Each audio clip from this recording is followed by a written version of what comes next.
আমি দোয়া করি যেন আল্লাহ তাআলা দীপঙ্কর রায় দাদারে সব গুনাহ মাফ করে দিয়ে বেহেশত নসিব করেন। ইন্না লিল্লাহি ওয়া ইন্না লিল্লাহি রাজিউন। ও সান্ডা, গা বেদিশার বেদিশা, অতদিন তো জানতাম তুই খালি পাগল, ওখান দেখি তোর কোনো ধর্মীয় জ্ঞানও নাই।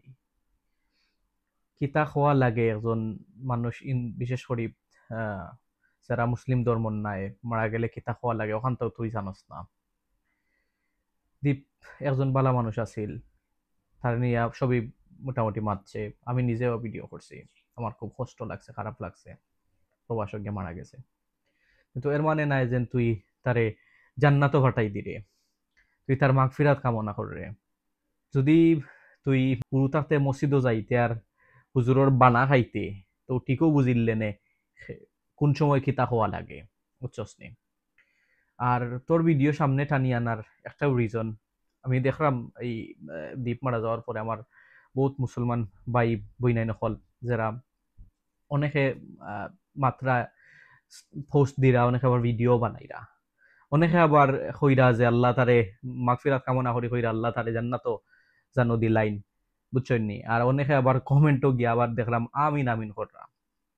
তো এরার লাগে আমার এই ভিডিওটা বেসিকলি। আপনি একজন বিধর্মী হিসাবে তারে হে মারা গেছে, ইন্না লিল্লাহি ওয়া ইন্না ইলাইহি রাজিউন আপনি কইতে পারবা? কারণ আল্লাহ তাকে আইছে এবং আল্লাহর কাছে ফেরত যার, ঠিক আছে নি? তা আমরা সবাই আল্লাহর কাছ থেকে এসেছি এবং আমার আল্লাহর কাছেই ফেরত যেতে হবে। কিন্তু আপনি মুশরিকর লাগি মাগফিরাত কামনা করতে পারতাম না, ঠিক আছে নি? সুখ প্রকাশ করা যাইব, এখানে একজন মানুষ মারা গেছে আপনি সুখ প্রকাশ করতে পারেন, আপনার পরিচিত একজন মানুষ মারা গেছে, বিধর্মী আপনি হইতে পারেন আমার খুব খারাপ লাগে বা কষ্ট লাগে, একটা মানুষ হিসাবে মানুষের হইতেই পারে। কিন্তু তুমি শানটা সোয়াগুল্লা খান যারা আছেন, বুঝছেন নি, বুঝরা না আপনারা অ্যাকচুয়ালি কি তাকওয়া লাগে, আপনারা এই সাংঘর্ষিক করিলটা আমরা ধর্মর লগে, বুঝছেন নি? সো আগে ধর্মীয় রীতিনীতি বুঝুক, একটু ধর্মীয় জ্ঞান রাখুক।